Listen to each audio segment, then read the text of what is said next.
अरे सैनिकों, देख क्या रहे हो? जल्दी से सारा का सारा अनाज उठा लो और जल्दी से इसे उठाकर महल में भिजवा दो। चलो चलो, जल्दी करो, जल्दी।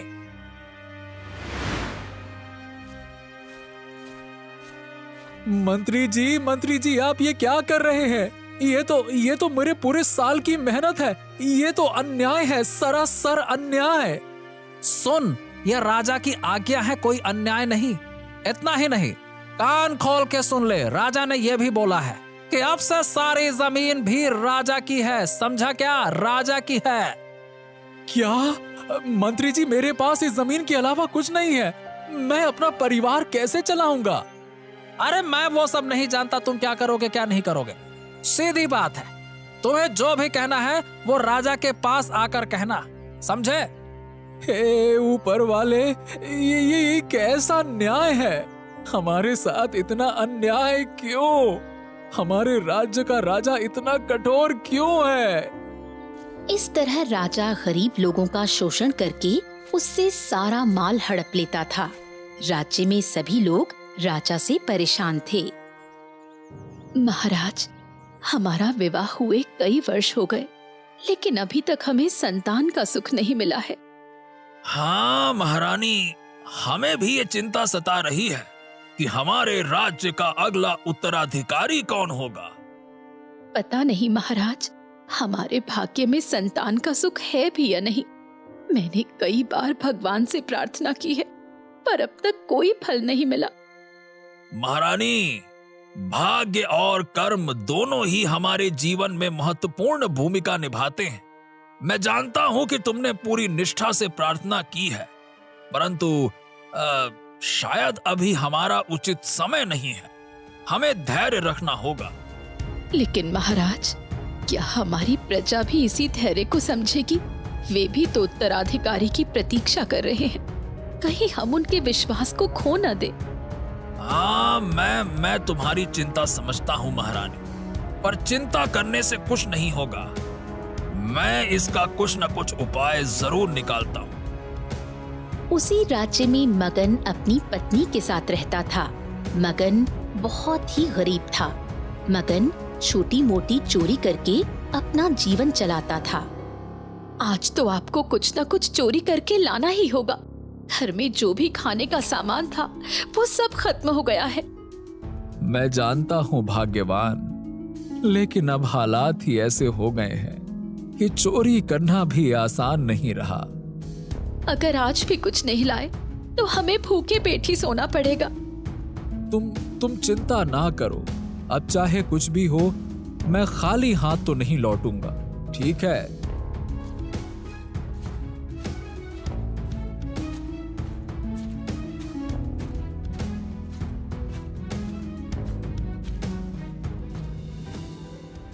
महाराज, आप इतने चिंतित क्यों हैं? हाँ, क्या बताऊं गुप्तचर, मेरे राज्य का भविष्य मुझे अंधकार में दिखाई दे रहा है। महारानी और मैं वर्षों से संतान के सुख की प्रतीक्षा कर रहे हैं, पर अब तक हमें कोई संतान नहीं मिली। मुझे चिंता है कि मेरे बाद इस राज्य का उत्तराधिकारी कौन होगा। महाराज, मुझे सुनने में आया है कि पास के जंगल में एक बहुत बड़े साधु महाराज आए हैं। कहा जाता है कि वो बहुत सिद्ध पुरुष हैं और जिनके आशीर्वाद से कई लोगों की इच्छाएं पूरी हुई हैं। हो सकता है कि उनके आशीर्वाद से आपको भी संतान सुख प्राप्त हो सके। क्या सच में? क्या तुम सच कह रहे हो? ऐसे महापुरुष हमारे राज्य में हैं और मुझे अब तक कोई खबर नहीं मिली। ये क्या? जी क्षमा करें महाराज, वो कुछ दिनों पहले ही यहाँ आए हैं। उनके चमत्कारों के बारे में दूर दूर तक चर्चाएं हो रही हैं। वो एक बहुत पहुंचे हुए और सिद्ध पुरुष हैं महाराज। अगर ये बात सच है तो ये हमारे लिए आखिरी उम्मीद हो सकती है। ठीक है, मैं खुद जाकर उनसे मिलूंगा और उनका आशीर्वाद लूंगा। जी महाराज, अगर आप आज ही चलें तो ठीक रहेगा। साधु महाराज कुछ ही दिनों के लिए यहाँ ठहरे हैं। अगर वो यहाँ से चले गए तो शायद बाद में उनको ढूंढना मुश्किल हो जाएगा। ठीक है, मैं महारानी को साथ लेकर आज ही चलूंगा। ये मेरे लिए एक आखिरी मौका है। शायद उनके आशीर्वाद से हमारी समस्या का समाधान हो जाए।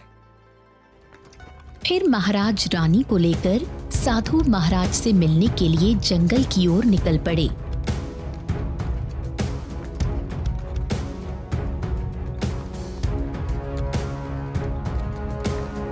कुछ देर बाद उन्हें वो साधु महाराज मिल जाते हैं। प्रणाम गुरुदेव, हम आपके दर्शन के लिए आए हैं। कृपया हमें आशीर्वाद दीजिए। कहो राजन, यहाँ क्यों आना हुआ? गुरुदेव, हम बहुत समय से संतान सुख की प्रतीक्षा कर रहे हैं, परंतु अब तक हमें कोई संतान प्राप्त नहीं हुई है। इस कारण हमारा मन व्यथित रहता है और राज्य का भविष्य भी अनिश्चित है। हम आपसे आशीर्वाद मांगने आए हैं ताकि हमें संतान सुख प्राप्त हो और हमारे राज्य का उत्तराधिकारी सुनिश्चित हो सके। गुरुदेव, हमने बहुत प्रयत्न किए, पर अब हमारी सारी आशा आप पर ही टिकी है। कृपया हमें संतान प्राप्ति का आशीर्वाद दें। मैं तुम्हारा दुख समझ सकता हूँ। संतान का सुख मिलना सिर्फ तुम्हारे लिए नहीं, बल्कि राज्य के लिए भी महत्वपूर्ण है। लेकिन याद रखो, संतान का होना केवल भाग्य का नहीं, कर्म का भी परिणाम है। गुरुदेव, आपके आशीर्वाद से ही हमारी चिंता दूर हो सकती है। ठीक है। आने वाली वैशाख की पूर्णिमा को तुम्हारी ये आशा पूर्ण हो जाएगी। गुरुदेव, आपका बहुत बहुत बहुत धन्यवाद। फिर राजा और रानी अपने महल की ओर रवाना हो जाते हैं।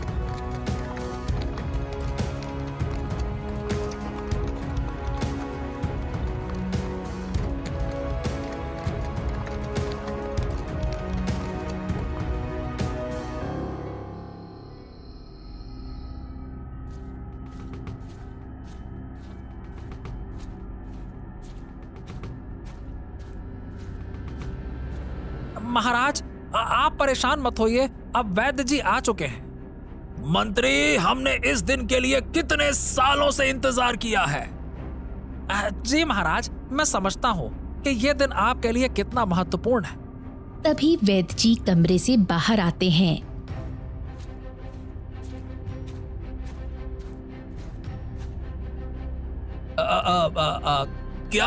क्या बात है वैद्य जी? महाराज, बहुत ही आश्चर्य की बात है। अब मैं आपको कैसे बताऊं, मुझे समझ नहीं आ रहा। अरे वैद्य जी, जल्दी से बताओ क्या बात है। अब मुझसे रहा नहीं जा रहा है, जल्दी बताइए क्या बात है। मैं माफी चाहता हूं महाराज। रानी ने एक पत्थर की कन्या को जन्म दिया है। ये बड़ा ही आश्चर्य की बात है। क्या कहा आपने? एक पत्थर की कन्या? अरे वैद्य जी, क्या आप हंसी ठिठोली कर रहे हैं? ये कोई असाधारण घटना नहीं है। मैं भी अपने जीवन में पहली बार ऐसा देख रहा हूं।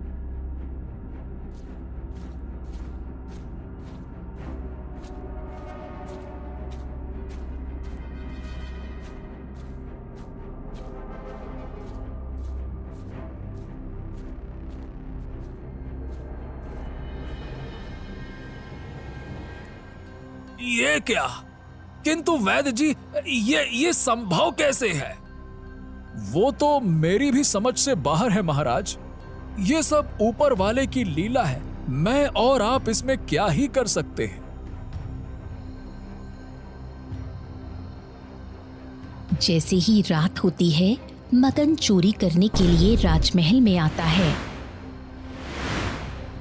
हाँ, ये गुड़िया बड़ी कीमती होगी, वरना रानी अपने साथ थोड़ी ना रखती। हाँ, चलो चलो, ये ले चलता हूं।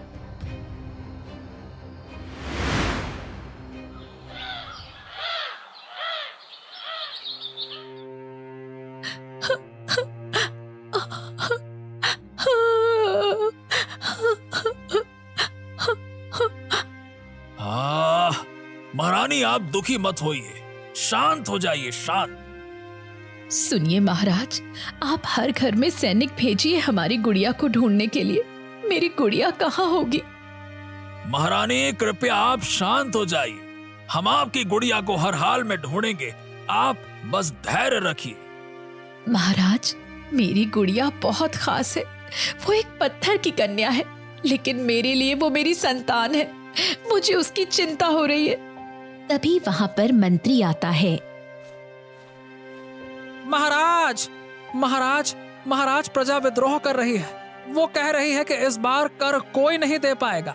इस बार बारिश होने के कारण सारी फसल नष्ट हो गई है। ओहो, तो इसमें मैं क्या करूं? सीधी बात है, मुझे किसी भी हाल में कर चाहिए, मतलब चाहिए। और महाराज पर मैं कुछ नहीं सुनना चाहता। मंत्री जी, साफ कान खोल के मेरी बात सुनिए। मुझे कर चाहिए हर हाल में। जरूरत पड़े तो सिपाहियों की मदद लो, लेकिन कर इकट्ठा करो, यही नियम है। ठीक है महाराज, जैसा आप चाहें वैसा ही होगा।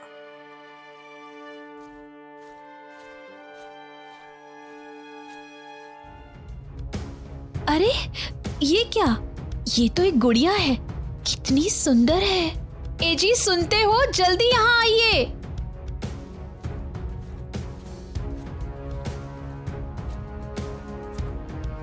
क्या हुआ भाग्यवान, क्या हुआ? अरे ये बच्ची कहां से आई? वही तो सोच रही हूँ मैं। आप इस बच्ची को चुरा कर लाए हैं? क्या? मैं बच्ची क्यों चुराऊंगा? अरे तुम्हारा दिमाग खराब हो गया है क्या? अरे हम दोनों अपना पेट भर नहीं पा रहे हैं, बच्ची को क्यों लाऊंगा? अच्छा, तो आप चोरी में क्या क्या सामान लाए थे? अरे मैं तो सिर्फ एक मोती का हार और पत्थर की गुड़िया लाया था, बस। इसका मतलब वो पत्थर की गुड़िया ही बच्ची बन गई। महाराज, हमें उस साधु महाराज के पास जाना चाहिए। वो जरूर हमारी मदद करेंगे। हाँ महारानी, तुम्हारी बात बिल्कुल सही है। राजा और महारानी फिर से साधु महाराज से मिलने के लिए जंगल की ओर निकल पड़े।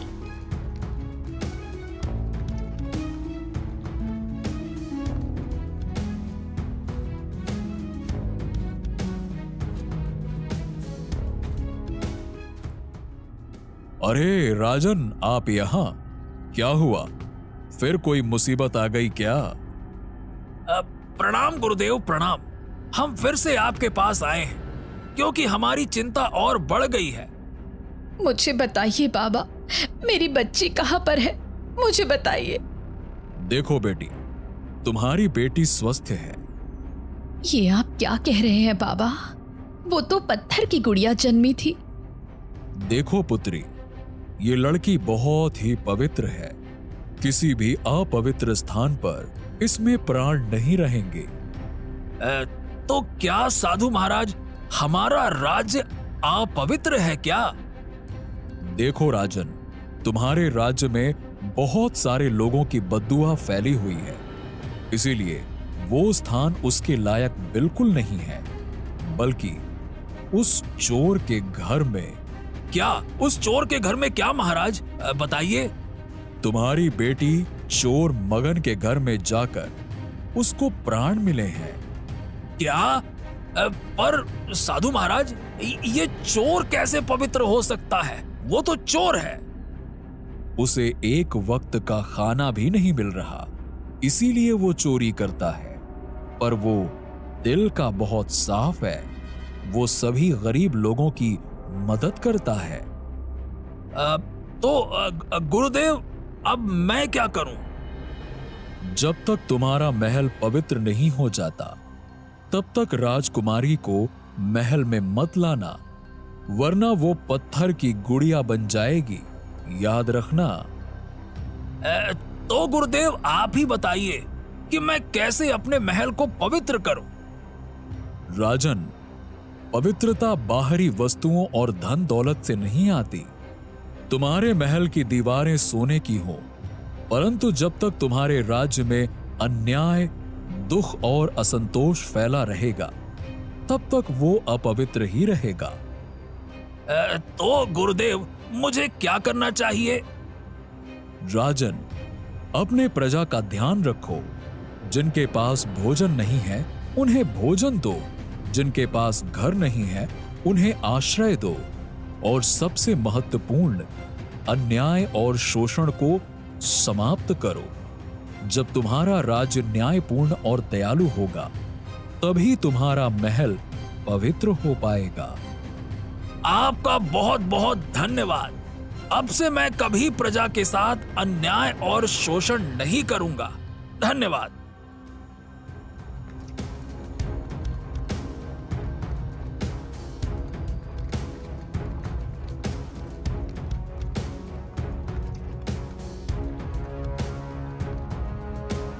मंत्री जी, अब से हमारे राज्य में कोई भी व्यक्ति दुखी या भूखा नहीं रहना चाहिए।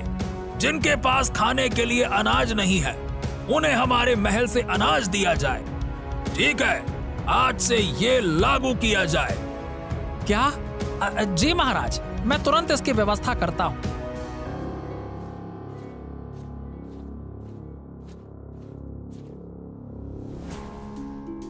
अगले दिन से ही महाराज प्रजा का ध्यान रखना शुरू कर देते हैं। इस तरह राजा ने थोड़े ही दिनों में उसका महल पवित्र बना दिया। हाँ महारानी, मुझे लगता है कि अब हमारा महल पवित्र हो चुका है। हाँ महाराज, अब हमें हमारी पुत्री को हमारे महल में लाना चाहिए। हाँ रानी, तुम्हारी बात बिल्कुल सही है। फिर राजा और रानी मगन के घर की ओर निकल पड़ते हैं।